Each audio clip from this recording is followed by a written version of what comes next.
Hi guys, welcome to my YouTube channel. My name is Anisha Gonzalez and I'm 20 years old and I'm from Miami, Florida. And today I will be sharing my testimony on how I went from witchcraft to Jesus. So stick along if you want to hear my story. So growing up, I always felt like I was that child that felt lonely or felt empty inside.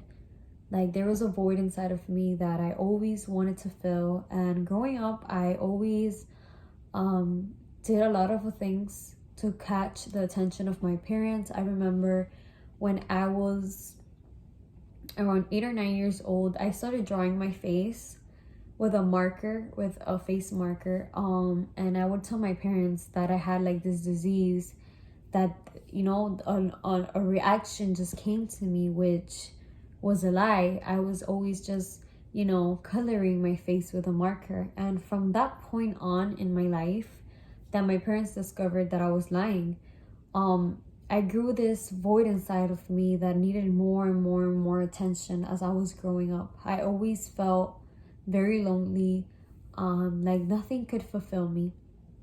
And as I got to middle school, I had a couple of friends that introduced me to weed, and I started smoking, and I felt that made me cool, that made me gain more friends, that was centering me in the attention that I needed from people, since I was seeking for something, and I thought that the attention that I was receiving from people was, filling that void. But then high school came, and I started, getting into toxic relationships. I lost my virginity at 15. Actually, no, at 14 years old. I went through a lot of hard times. At 15, I went through a process that was really bad. I got into a relationship that was very toxic. And, in high school, I started doing drugs again. I started smoking weed. I started drinking. I started going to parties, to clubs. And my life was just based on that. My life was based on the drugs I was doing, on the alcohol, on the parties I was going to. That was what my life was based on. And even if I smoked, even if I did drugs, I still felt empty. I still felt that void that nothing could fill. And then I turned 18, and then I turned 18 and I met a friend, and that friend had a cousin that is my current fiance right now. But at that time, we weren't saved, so we were living in the world in sin. And he was going through some issues in his life, with alcohol problems, and I was going, through some issues as well in my life, being toxic. Before I met him, I was still doing drugs. So it was like our lives, were a complete disaster. And we got together, and our relationship was very toxic. We would argue every single day of our lives. He would drink every single day of his life.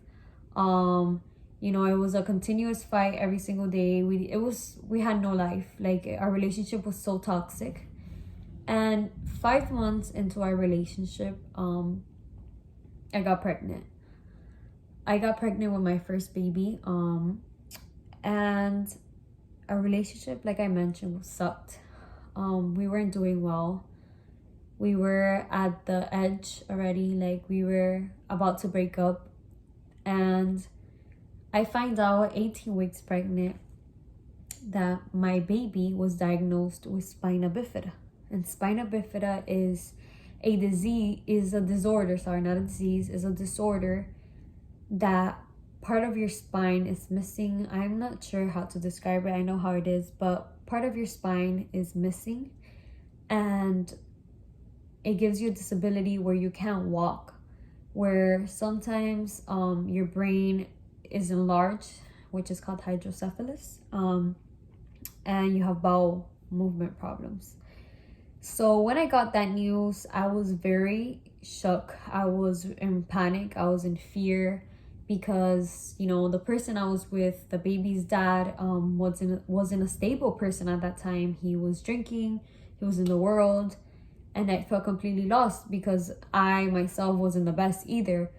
So I was telling myself, how can I be a mom to a child that comes with a disability when I'm just 18 years old, where I can't even provide for myself? And me and the father were about to break up because, you know, we weren't doing well. Our relationship wasn't doing well. And at that time, when I mentioned to my family the situation that was going on, diagnostic, however you say it, that my son had gotten wasn't good. My family grew up in a household that was religious, and they believed in witchcraft. So at that moment, I decided for myself that I wanted to do witchcraft because I thought that that was the only way that my son would be healed, that my son wouldn't have problems walking, that my son wouldn't have problems, you know, going to the bathroom, growing up, that he wouldn't have brain problems. So my family took me to this house that they were really big on witchcraft. They were really religious household. And I started doing their rituals. I started, you know, getting involved, doing all the things that they wanted me to do. And I always felt lonely. I always felt like there was a part of me that was telling me, like, what are you doing? Like, what you're doing is wrong. But I was so blinded by the motherly heart that everything that I was doing was for the good of my child, for the good of, like for his outcome, for his future. So I kept on doing it. And it got to a point where I had so much anxiety, I had so much depression that I couldn't sleep. I couldn't sleep because I had nightmares of wicked things. And every time I would go to the doctor's appointment, you know, they would tell me like, oh, you have two options, either to abort or have a child that has a disability. And, you know, being 18 and not having the right support, coming from a religious family, you know, and coming from doctors that are telling you like a child with disability, that's a really strong, big word. And me, you know, being a party person, a person that wanted to live her life and do drugs and live at the fullest, that was, you know, a really big shock to me.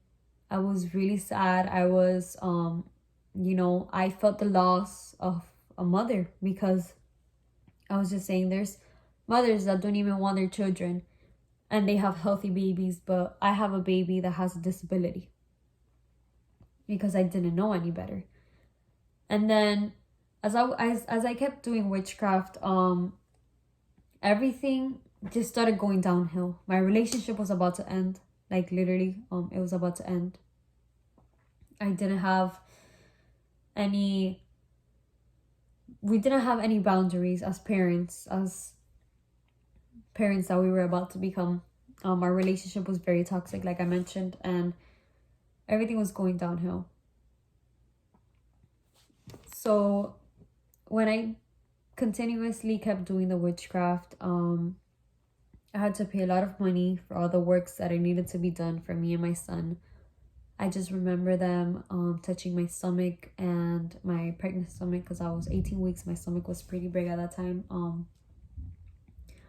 I remember them drawing symbols in my stomach.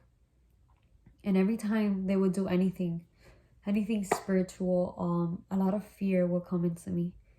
Fear and anxiety. Well, at that time, I just felt like I was uneasy. Like it was normal. I thought that I was just going through that loss and that pain. But the reality was that the enemy, the devil, was throwing anxiety at me, was making me depressed, was making me anxious. And I wasn't aware of that because I was in the world, because I was in witchcraft. I didn't know that what I was doing was making a pact with the enemy, you know?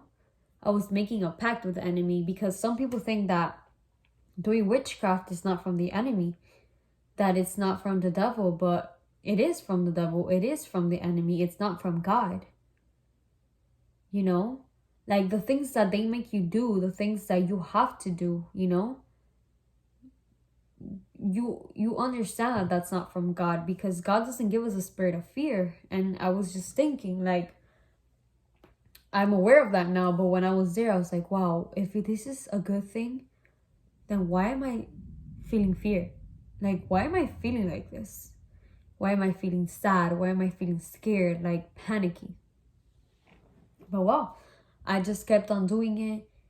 And there got to a point that my relationship was so bad with my fiance. Well, he wasn't my fiance at that time. He was my boyfriend. That he decided for himself, oh, I'm going to get into the witchcraft with you.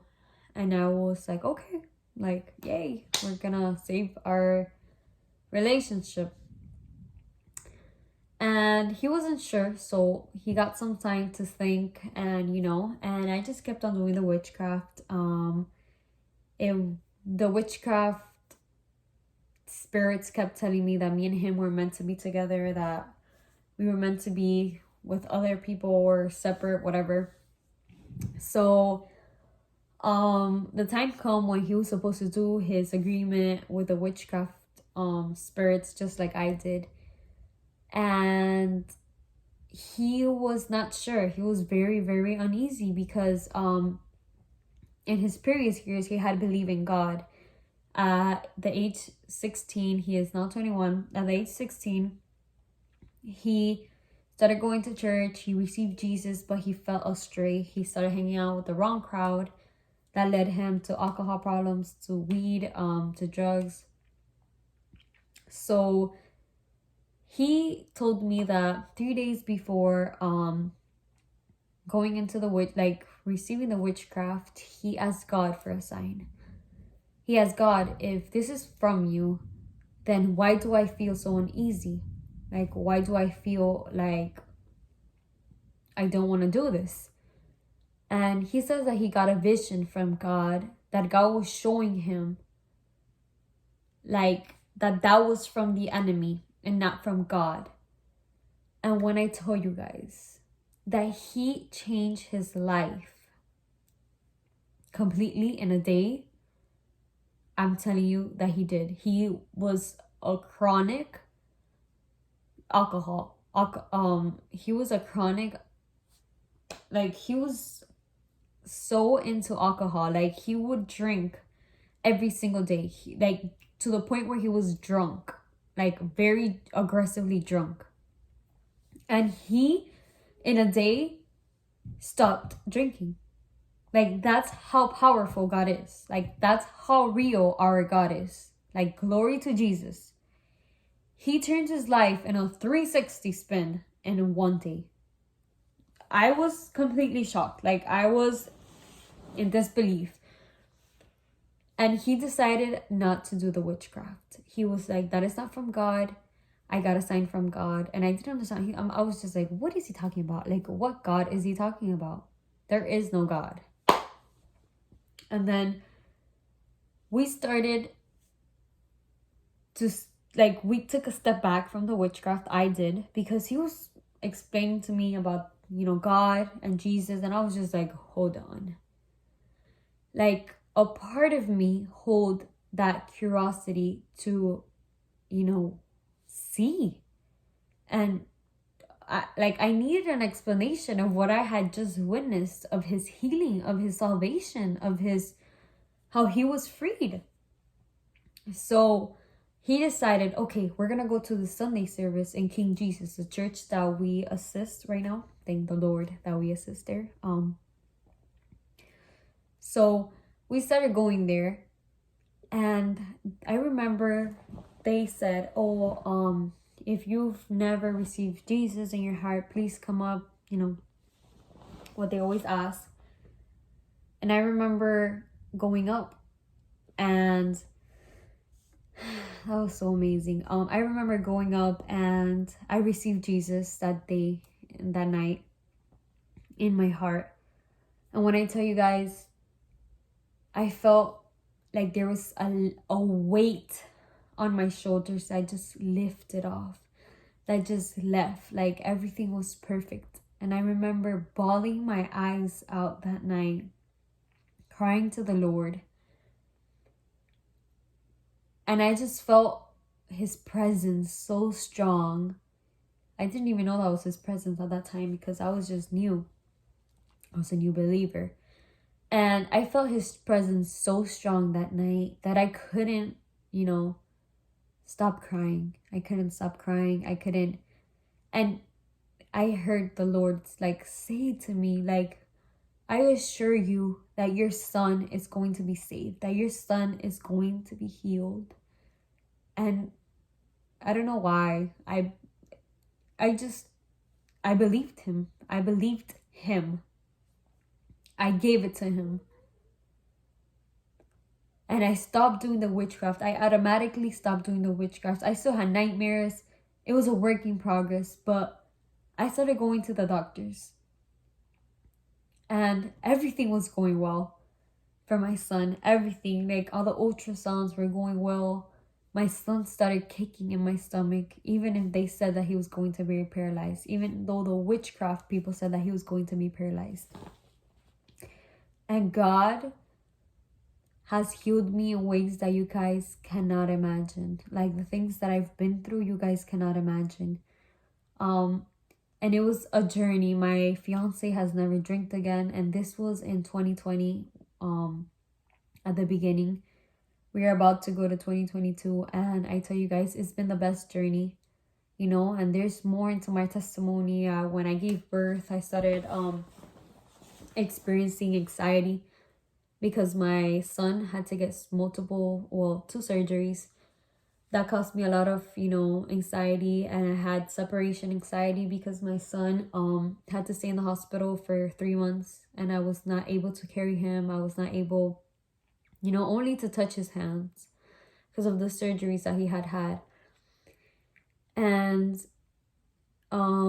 it had just been crazy, and I will share my son's testimony completely of our journey if you guys would like to see. I know that there is mothers that there's kids, their unborn babies are diagnosed with spina bifida, and if that's something that you guys want me to share, I will do a separate video on my journey in the NICU as a NICU mom, and I will share every detail. And if you guys have any prayer requests, please comment down below. I will love to pray for you guys and seek more of the Lord. The Lord is always willing.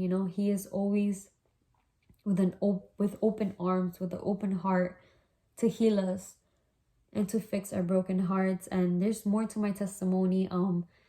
3 months ago, I was experiencing really bad anxiety to the point where I was in the emergency room, to the point where I had suicidal thoughts, and I am very thankful for my family. I'm very thankful for my mentors. Shout out to them for always, having faith and praying over me, and for my sisters and brothers in Christ that have prayed for me nonstop over my anxiety. I even got to the point where I needed medication, where I couldn't sleep, where I couldn't eat. But something I learned, that the enemy comes with the same schemes. The enemy always comes with the same games. Like I remember this. I was watching a YouTuber called Mia, and she was sharing her testimony on how she went through anxiety, she went through the depression, eating disorder growing up. And I was just like, wow, when I saw the YouTuber and she was describing how she went through anxiety, how she went through depression. And I was just comparing the same things that we went through. And it was completely the same thing. It was the same thing. Of course, maybe we have different experiences, but I was just so shook at how he comes in the same patterns. The devil has nothing new. The devil has nothing new to throw at us. He comes in the same patterns. And the reason that we fall for it is because we are not equipped.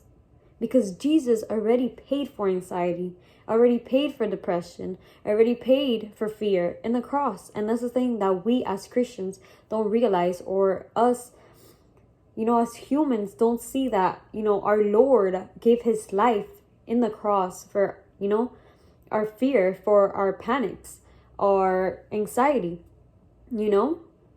and that's something that I wasn't aware of. And I, kept experiencing that.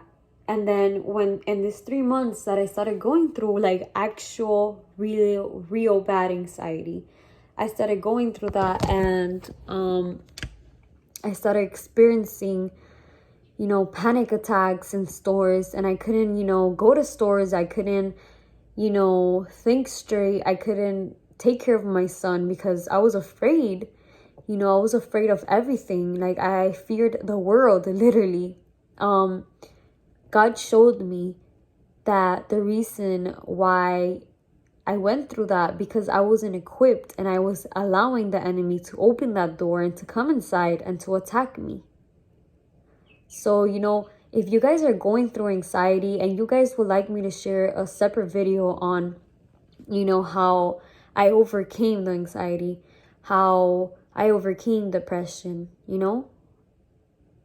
I can help you. I can, do my best. I could pray for you, and I can, share a video, but it always is, going to God, surrendering it to God, He is the one that could heal you. He is the one that could give you the freedom and the peace. So that is my testimony, guys. There's some parts that I probably missed. There's some parts that I probably didn't add. But, glory to God. God is amazing. God has saved me from so many things, and I'm sure he can save you guys as well. So thank you for watching. Please like, subscribe, and comment down below.